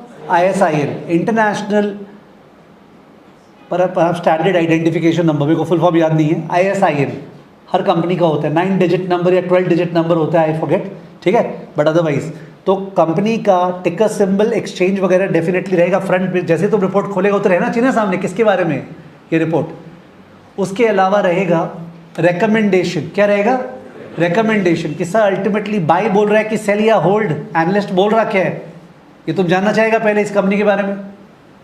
वहीं पे रहेगा target price, current price, target price और करंट प्राइस, ठीक है। तो टारगेट प्राइस ज़्यादा रहा, करंट प्राइस है तो बाई रिकमेंडेशन होगा, टारगेट प्राइस कम रहा तो क्या होगा, सेल रिकमेंडेशन। उसके बाद रहेगा जो लोग एथिक्स कर रहे हैं, standard number 1B, standard number 1B जो लोग एथिक्स कर रहे हैं वो क्या था, इंडिपेंडेंस और ऑब्जेक्टिविटी, यानी कि वहाँ रहेगा legal disclosures, legal disclosures. Legal disclosures में आपको लिखना पड़ेगा ये रिपोर्ट आप जो लिख रहे हैं ना, आपका टीम लिख रहे हैं, do you hold the shares of this company, does your family hold the shares of this company, does your associate hold the shares of this company, does your client hold the shares of this company, do you or your associates or your family work in this company, are in employment or director of this company, do you have any other supply contracts or whatever with this company, is there any conflict of interest present in this company with you, so that people who are reading the report can understand your conflict of interest, people can understand कि यार ऐसा है तो उस case में थोड़ा सा इसको शक के साथ रीड करते हैं, तो that has to be disclosed, legal requirement है। सर सेबी का ये रिक्वायरमेंट है क्या, यस है। निमिष आपका बहुत देर से प्रॉब्लम हो रहा है, आई विल एडवाइज निमिष कि आप क्लास मत करो अभी, you do the recording of this class because बाकी लोग का स्मूथ चल रहा है, ठीक है। Since you are keeping on writing therefore मेरे को आपका नाम लेके बोलना पड़ा, why you unnecessary getting frustrated, leave the class, do it later on, ठीक है। या सो 3 चीज़ मैंने बोला रहता है फ्रंट मैटर में, 3 चीज़। नंबर 1 कंपनी का नाम, टिकर वगैरह। Number 2 recommendation, number 2 recommendation, target price and current price. Number 3 legal disclosures, legal disclosures. ये 3 चीज फ्रंट मैटर में रहता है, these 3 are given in the front matter, ठीक है। तो आफ्टर द फ्रंट मैटर जो सेकेंड पोर्शन है, टोटल 8 पोर्शन है, कितना पोर्शन है, there are 8 portions in the research report, I have told you the first portion, ठीक है। The second portion in the research report is recommendation. तो you will think that recommendation तो ऊपर में था, यहाँ फिर से recommendation। इस बार recommendation में वो लोग देना जा रहा है rational for recommendation, क्या rational for recommendation। in a way sir थोड़ा summarized way में काश बोल देना किस तरह से किया है, क्यों बोल रहे हैं। हम इतना रिपोर्ट नहीं पढ़ेंगे 22 पेज का, कोई जन बोल रहा है हम रिपोर्ट ही नहीं देखेंगे, मेरे को केवल ऊपर ही बता दे भाई ये किस कौन सा कंपनी है, इज इट ओके। फिर कोई बोल रहा है कि नहीं मेरे को जरा सा बता देना क्यों बाई है, क्यों सेल है, जरा सा बता दे, हम डिटेल में रीड करने में इंटरेस्टेड नहीं है। ऐसे लोग होंगे या नहीं होंगे दुनिया में, होंगे जिनको मोटा मोटी चाहिए, क्या समराइज्ड वे बता दे, that is rational for recommendation. उसको वो लोग रैशनल नहीं, वो लोग रिकमेंडेशन बोलते हैं। थर्ड पार्ट होगा कंपनी डिस्क्रिप्शन, कंपनी का खोल के डिस्कशन पूरा कंपनी का। फोर्थ पार्ट होगा इंडस्ट्री का डिस्कशन, किसका, इंडस्ट्री का डिस्कशन। एंड इंडस्ट्री के डिस्कशन में एक और चीज, कंपनी के स्ट्रैटेजी का इवैल्यूएशन, कि जब मैं सीएफए का डिस्कशन कर रहा हूं फाइनेंस का, तो तुम जो लर्न करता है ना, तो तुम सीएफए में कितना सूट कर पाएगा, माने इंडस्ट्री का डिस्कशन एंड कंपनी का स्ट्रैटेजी उस पर वर्क कर पाएगा क्या। कितना पार्ट हो गया, 4 हुआ क्या। फर्स्ट पार्ट क्या था, फ्रंट मैटर। फर्स्ट पार्ट क्या, फ्रंट मैटर। फ्रंट मैटर के अंदर क्या था, प्लीज मन में सोच लो, मोटा मोटी याद आ रहा है। फ्रंट मैटर में देखते ही क्या चाहिए तुमको, किसके ऊपर रिपोर्ट है, क्या बोल रहा है बाई या सेल, क्या टारगेट प्राइस है, और कुछ लीगल प्रॉब्लम है क्या, independence objectivity. You can't forget, because ऐसे भी तो आपको एग्जाम में लिख के नहीं आना है, लिख के आना होता है इंडियन एग्जाम तो डिफरेंट टेंशन है। मल्टीपल चॉइस में आएगा कैसे नहीं समझेंगे, you will understand, you will see it, एकदम मुफ्त का मल्टीपल चॉइस होने वाले। फ्रंट मैटर के बाद कोई पर्सन ये जानना चाहेगा कि यार मोटा मोटी लॉजिक क्या है, what was that, recommendation, what was that, recommendation, ठीक है। तो एक मूवी है bye the name of margin call, is the movie by the name of margin call, anybody has seen that movie margin call. ये जो movie है, this is about the sub prime crisis 2008 में जो global financial crisis हुआ था, ठीक है। And उस मूवी में दिखाता है कि एक पर्टिकुलर जो जूनियर स्टाफ है जो काम कर रहा था इन द फिक्स्ड इनकम, मैं किसी कारण से बोल रहा हूँ, वो जो काम कर रहा था जूनियर स्टाफ, वो कुछ मॉडल निकाला और उससे पता लगाया कि अपने तो डूबने वाले हैं, मतलब एक बड़ा company like Morgan Stanley is going to collapse. This is a very big matter because you know these companies, I mean to say now companies are having a GDP which greater than GDP of countries ना। Nvidia का market cap, chip वाला company का market cap has crossed $4.5 trillion. Nvidia का market cap has crossed $4.5 trillion. It is greater than the GDP of India. Are you understanding? It is greater than the UK का market capitalization. Anyways, तो वो Morgan Stanley डूबने वाला है, तो उस case पे रातों रात मीटिंग बुलाया गया। कोई यहाँ से फ्लाई करके आया, वहाँ से, तो जो हेड आया वो पूछा प्रॉब्लम क्या है, तो वो चालू किया समझाना। सर ये जो एक्स है वाई के पास जाएगा तो जेड हो जाएगा, जेड वाई के पास जाएगा ए हो जाएगा। बोला स्टॉप, इंग्लिश प्लीज, इंग्लिश। समझा? यानी वो जो अपना था ना कौन, 3 इडियट्स, कहना क्या चाहते हो। तो इंग्लिश प्लीज का मतलब ये होता है ना कि नंबर्स जो है वो अपने जगह पे है, पर ज़्यादातर जब अपने स्टोरी से वैसे बात करते हैं ना तो समझ में आता है क्या बात कर रहे हैं। तो इसलिए रिकमेंडेशन के अंदर केवल नंबर थ्रो नहीं होगा, मार्जिन ये होने वाला है, ये होने वाला है वगैरह, there will be some speaking out. Okay, जैसे इन्होंने क्या बोला है सुनना प्लीज, बिकॉज अगर मैं टाइम स्पेंड कर रहा हूँ एक एक जगह, उसके कारण तुम्हारे लिए ईजी हो रहा है डाइजेस्ट करना। Are you seeing what am I doing? I am making the matter internalize within you. Internalize, not memorize. There's a difference, and that requires staying in the topic, speaking right, left, connecting the dots. तो recommendation का logic में, Dom का logic में बोला है कि जो Dom है ना वो डोमिनेंट प्लेयर है। डोमिनेंट यानी कि उसका सबसे ज़्यादा मार्केट शेयर है पोलैंड में। पोलैंड में कोई 6 सिटीज़ है, मेरे को नाम याद नहीं है, वो 6 सिटीज़ में सबसे ज़्यादा रेसिडेंट्स लोग रहते हैं, और डॉम का प्रेजेंट इन 6 सिटीज़ में ही है। डॉम का बहुत बड़ा लैंड बैंक है। क्या बोला? Land bank. Anybody aware of what a land bank is? Yes, क्या बोल रहे हो?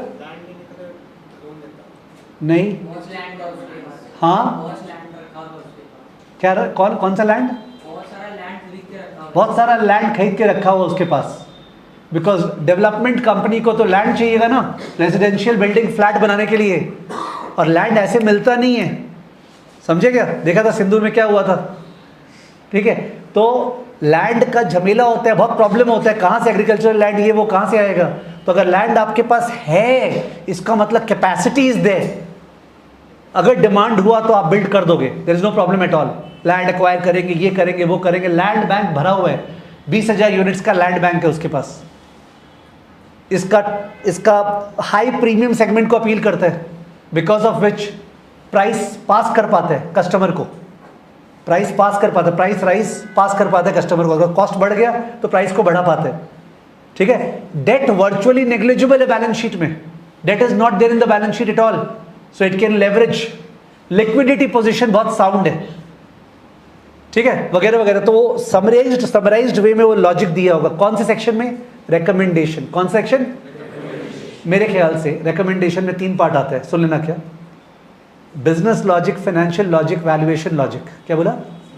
Business logic, financial logic, valuation logic. Business logic मतलब धंधे का बात करना कि लैंड बैंक है सर, स्टार परफॉर्मर है, प्रोजेक्ट जल्दी कंप्लीट करता है, बहुत ब्रांड है, प्रीमियम मार्केट सेगमेंट में ऑपरेट करते हैं, जैसे इंग्लिश धंधे का बात कर रहे हैं, ठीक है। फाइनेंशियल लॉजिक क्या हुआ? Debt equity ratio is only 0.1, margin are very high, जहां फाइनेंशियल टर्म्स का बात करें ना, फाइनेंशियल लॉजिक। वैल्यूएशन लॉजिक क्या हुआ? Absolute valuation, relative valuation, SOTP valuation. कुछ वर्ड्स तुमने सुना है last class. SOTP valuation is sum of parts valuation. कौन सा? सम ऑफ पार्ट्स वैल्यूएशन तो सुना है ना तुमने लास्ट क्लास। किसका? अमेजॉन का।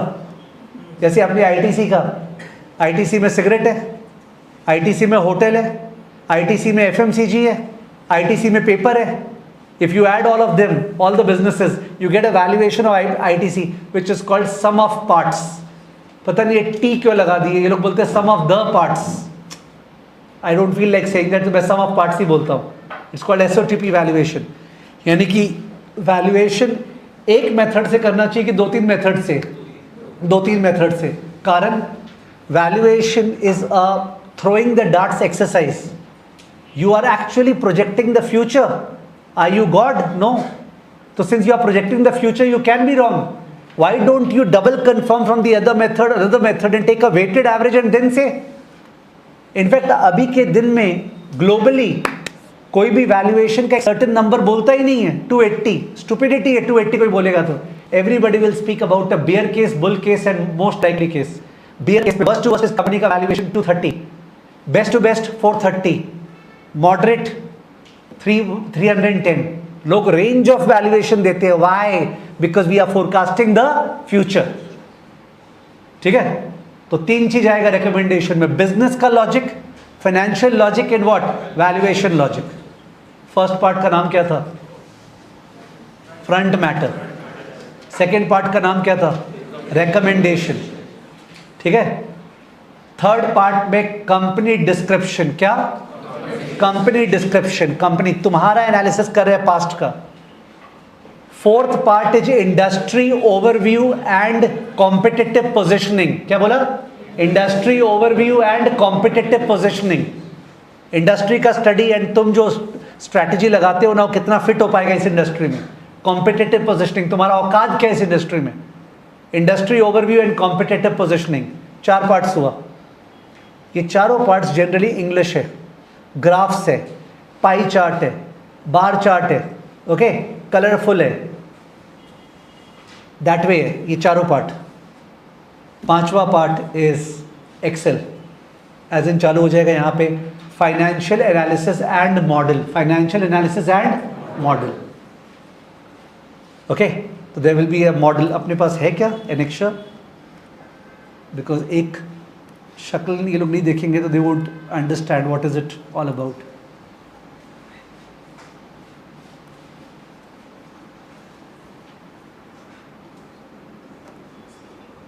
आई don't think we have it. नहीं है.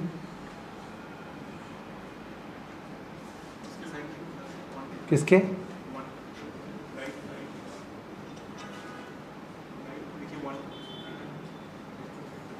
कहाँ पे बने?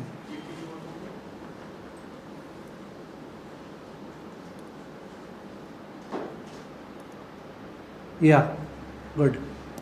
सो दिस इज दैट पार्ट जो बोल रहा था, फाइनेंशियल एनालिसिस एंड मॉडल. तो बहुत छोटा फॉन्ट साइज है तो वैसे नहीं दिख रहा होगा, बट अगर आपको ठीक से दिखाऊं तो इसके अंदर एक बीच में वर्टिकल लाइन ड्रॉन है ना, दिख रहा है? बीच में वर्टिकल लाइन सबको दिख रहा होगा.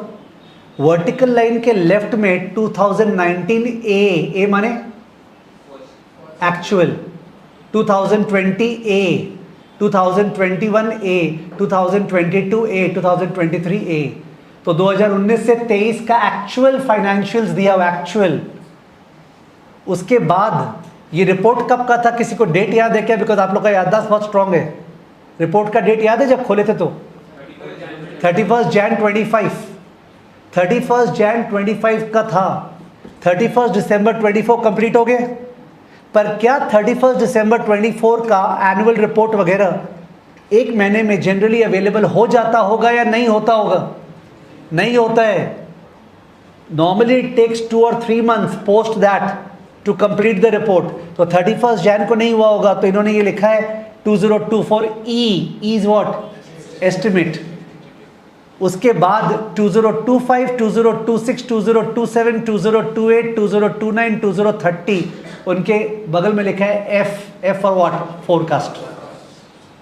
2024 को लिखा है ई एस्टिमेट, बिकॉज 2024 का जो 9 months था ना, कैलेंडर ईयर 9 months माने first quarter Jan to March, second quarter अप्रैल मई जून, थर्ड क्वार्टर जुलाई अगस्त सितंबर. क्या सितंबर 2024 तक का इंफॉर्मेशन 31 जनवरी तक होगा? यस. लास्ट क्वार्टर का इंफॉर्मेशन केवल नहीं होगा, बिकॉज अभी भी 1 महीना बीता है ना. तुम समझो ठीक से. जो पूरा 2024 था उसमें क्वार्टरली रिजल्ट्स निकलता है कंपनीज का, तो फर्स्ट क्वार्टर का रिजल्ट आ चुका, सेकेंड क्वार्टर का आ चुका, थर्ड क्वार्टर का आ चुका, केवल फोर्थ क्वार्टर का नहीं आया होगा। तो अगर तुमको 9 मंथ्स का क्लियर कट पता है एज कंपेयर टू 12 मंथ्स, तो उसको तो थोड़ा सा ज़्यादा कॉन्फिडेंस से बोल पाएंगे ना। तो क्या लिखा है उसको, एस्टिमेट, और बाकी सबको क्या लिखा है, फोरकास्ट, जो पूरा अंधाधुन है वो फोरकास्ट है। तो this is the financial model where they are showing the PL account, they are showing the balance sheet, they are showing the cash flow statement, they are showing the cash flow statement. और इसमें एक एक item जो forecast किया है, revenue, okay, revenue क्या होगा वो किया है with the help of what you have done in the third part and the fourth part, in fact second third sorry हाँ, in the third part and the fourth part. What was the third part? Company description. What was the fourth part? Industry overview and competitive positioning.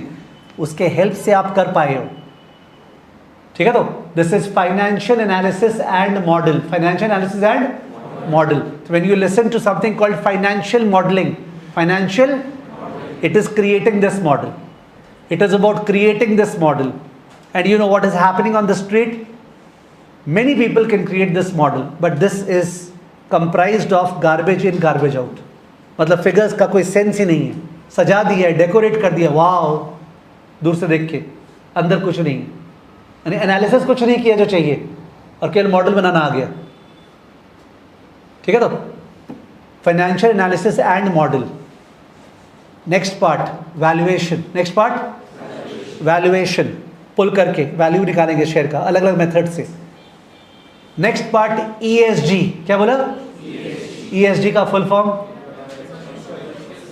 ई का full form environment, S for social, G for governance, environment social governance, environment social governance. एक company जो है, एक minute ध्यान देना, एक company अपने labour को बहुत अच्छे से ट्रीट करता है, जैसे Tata group, they have been known to treat their staff very nicely. One would say that's, अभी तो टीसीएस फायर की है, ठीक है, that's a different thing, but otherwise Tata group has always been known to treat its employees very nicely. ये एक वो है, इट इज अबाउट ई और एस और जी, एस, ठीक है। How do you treat the society at large, customers and employees and all that, that is a part of S. It shapes the brand of the company, it shapes the brand of the company, S, okay।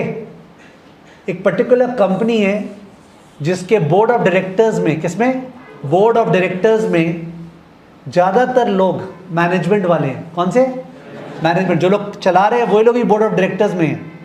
The chairman of the board of directors is the CEO of the company, is the of the company. Now this is poor governance. What governance? Poor governance.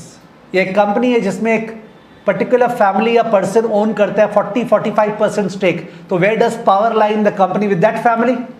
Power lies in that family. There is no distribution of power. That's poor governance. What is that? Poor governance. That's governance. Where does the power reside in the company? Would the minority shareholders be catered to? क्या decision? Hard questions are asked at the AGM.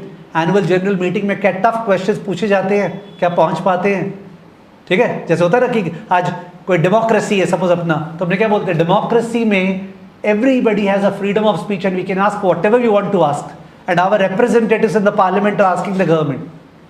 That is what we are talking about, ठीक है। तो governance and E obviously environment समझ में आ रहा था आप लोग को, ठीक है। तो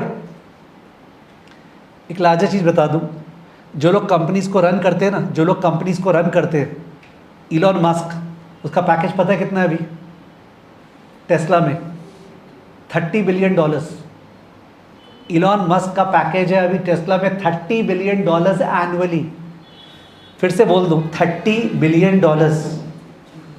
और कर क्या रहा था वो, अपने को दिख रहा था, ठीक है। एनीवेज, ये लोग जो कंपनीज को रन करते हैं, खैर इलॉन मस्क एक्सेप्शन हो गया, इन लोगों के ऊपर बहुत प्रेशर आता है कि अच्छे से क्यों नहीं चला रहे, कंपनी का रेवेन्यू क्यों नहीं बढ़ रहा है, प्रॉफिट क्यों नहीं बढ़ रहा है, शेयर प्राइस क्यों नहीं बढ़ रहा है वगैरह। तो ये लोग केवल तरकीब लगाते रहते हैं कैसे अपने आप को बचाए कि हम लोग पे क्लेम नहीं कर पाए कोई। तो ये लोग सोचे हम लोग क्या बोलेंगे, हम लोग मंदिर बनाए थे, हम लोग स्कूल बनाए थे, हम लोग हॉस्पिटल बनाए थे, तो जो लोग बाकी एजीएम में बोलेगा कैसे बोले, अब क्या बोले, कैंसर का हॉस्पिटल बनाए थे, तो अपना पैसा से बनाना, यहाँ पे जॉब क्या आना चाहिए, अपना पैसा से बना। तेरा तो 30 बिलियन आ रहा है, और जुगाड़ कर ले और लेवरेज ले ले, अपना पैसा से बना। नहीं, हम लोग इन्वायरमेंट को देखभाल कर रहे थे। ESG जो है ना is a big scam. It has been made by these people who do not want to be accountable, because जैसे ही तुम उन पे उंगली उठाएगा, कंपनी ऐसा क्यों चला, उन लोग के पास 4 चीज और बोलने के लिए रहेगा। नहीं, हम लोग तो सोसाइटी का देख रहे थे। Are you understanding? Because you can't make them accountable when they will tell you about this or that. And जो कंसल्टेंसी फर्म्स अब आते हैं, कंसल्टेंसी फर्म्स मैकेंसी और ये BCG, इनको और मजा आता है। वाह, सारे कंपनीज लोग ESG का कंसल्टेंसी लेंगे, टाई पहन के जाएंगे, फिर ESG सेटअप करेंगे कंपनी में, उसका मिलेगा 10 करोड़ 20 करोड़। एनालिस्ट लोग जो है, जो लोग पढ़ रहे हैं क्लासेस, वो ESG के ऊपर जॉब मिलेगा, कितना इजी है। जब मेरा ही नहीं है ESG पे ज्ञान देना है केवल, माने देयर इज अ पर्टिकुलर पूरा का पूरा इंडस्ट्री ऊपर से नीचे तक जो चाहता है कि ESG जैसा चीज आए।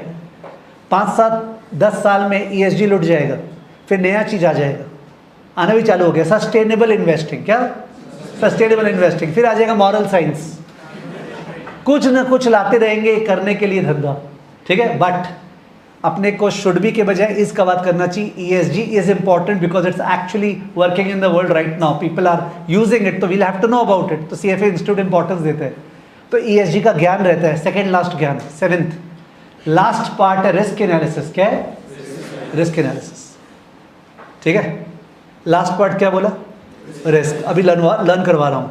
उसके पहले वाला पार्ट ESG, उसके पहले वाला पार्ट वैल्यूएशन, उसके पहले वाला part financial analysis and model, ये model forecast and all that.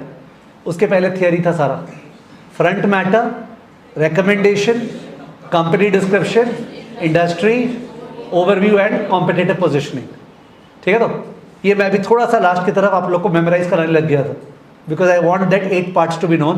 Components of a research report, components of a research report, ठीक है। Let's write down.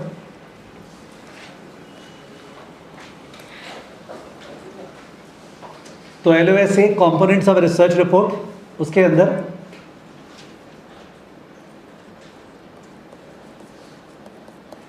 Part 1 front matter,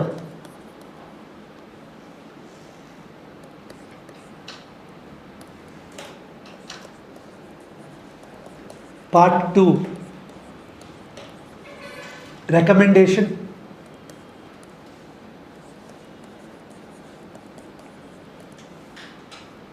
part 3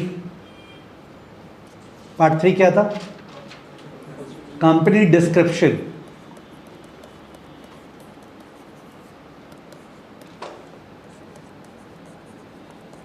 part 4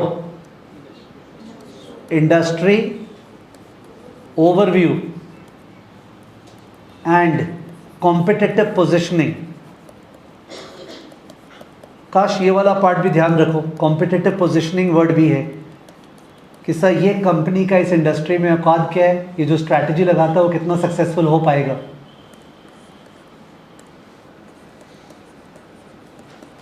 part 5 जो बड़ा PL balance sheet दिखाए थे, what is it? Financial analysis and model,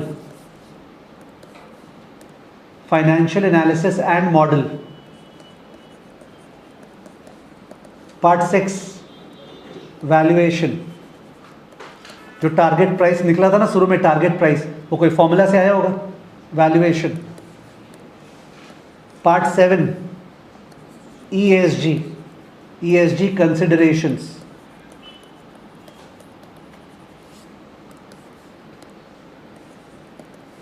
part 8 risk, okay, risk factors लिख दो, I don't know the exact word, risk factors is okay. What are the upside and downside risk factors? ये 8 parts है research report का। Having said that, इसके ऊपर एक word लिखना है ICR, initial coverage report, initial coverage report, initial coverage report. Because what do you think, एक company के एनालिसिस एक बार करना पड़ता है या बार बार करना पड़ता है? बार बार। तो थिंक अगर बार बार कंपनी का अपडेट करेंगे, हर क्वार्टर के बाद जब रिजल्ट आएगा ना तो अपडेट करेंगे कि नया डेवलपमेंट क्या हुआ, कंपनी ने क्या रिजल्ट दिया, क्या सोचे थे, तो उस केस में क्या पूरा का पूरा चीज़ वापस से लिखना चाहिए A to Z, कंपनी कौन सा है, डिस्क्रिप्शन नहीं ना, तब तो शॉर्टर होगा। That's called subsequent research report. Which report? Subsequent research report. उस पर थोड़ा कमती मैटर होगा। यह है initial coverage report, which we are imagining that एक ऐसे पर्सन के पास जा रहा है जो डॉम डेवलपमेंट के बारे में कभी सुना ही नहीं है, you have never heard about dom development, तो इट इज वेरी डिटेल्ड ना this one, but the subsequent one will be small. ठीक है, 6-7 पेजेस का होगा वैसा। Initial coverage report, this is the initial coverage report. Where do you think, in which part there will be discussion about business model? Think and say, take your time. कौन से part में we will have discussion about business model? कौन से part में, please apply your brain, कौन से part में business model का discussion है?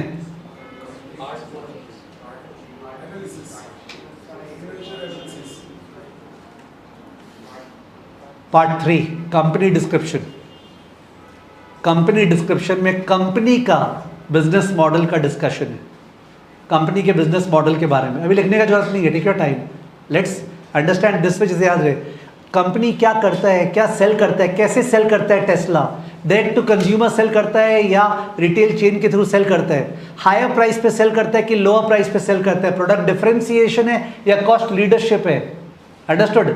कहाँ कहाँ सेल करता है, इंडिया में, बाहर में, कौन से रीजन में कितना सेल है उसका, कौन कौन सा प्रोडक्ट सेल करता है, क्या क्या सेगमेंट्स है, वैरायटीज है, ब्रेकअप क्या है उसका? अंडरस्टूड? ये सारा का सारा आपको मिलेगा कंपनी डिस्क्रिप्शन में। Company description is filled up with charts. क्या चीज़ का charts? Revenue breakup, okay, revenue में segment wise, geography wise, product wise breakup of the revenue, ठीक है, year wise breakup of the revenue, वो सारा ब्रेकअप रहेगा आपका in the company description. Disaggregated charts are given, हर एक चीज को तोड़ तोड़ के। जो कॉम्पिटिटिव पोजीशन वर्ड है ना पार्ट 4 में, उस पर फिर से कंपनी का स्ट्रैटेजी है। कंपनी का स्ट्रैटेजी एक बार पार्ट 3 में है, कंपनी का स्ट्रैटेजी फिर से एक बार पार्ट 4 में है। तो this can be a difficult question in the exam कि बोलेगा कंपनी स्ट्रैटेजी कहां आता है। ठीक है, कि पार्ट 3 में आता है कि पार्ट 4 में आता है, तो बता दूं एक बार। कब पार्ट 4 में कंपनी के स्ट्रैटेजी का इवैल्यूएशन है। क्या है? Evaluation in the context of the industry, कि will that work in this industry. Okay, 3 में है व्हाट इज द स्ट्रैटेजी, 4 में है evaluation of the strategy. Understood? तो दोनों में आपको स्ट्रैटेजी दिखेगा, पार्ट 3 में भी, पार्ट 4 में भी। पार्ट 4 में इवैल्यूएशन है, ठीक है, of the strategy.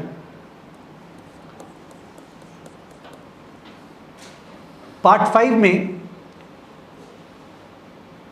Actual and forecasted PL, balance sheet और कैश फ्लो स्टेटमेंट तो दिखेगा ही, उसके अलावा यह भी दिखेगा कि हर एक चीज का ड्राइवर्स क्या है, हर एक चीज का रेवेन्यू का ड्राइवर्स, कॉस्ट का ड्राइवर्स, वो सारा ड्राइवर्स का एनालिसिस आपको पार्ट 5 में दिखेगा। ठीक है, कैपिटल सोर्सेस का भी, कैपिटल यूजेस का भी जो ड्राइवर्स वो आपको पार्ट 5 में दिखेगा।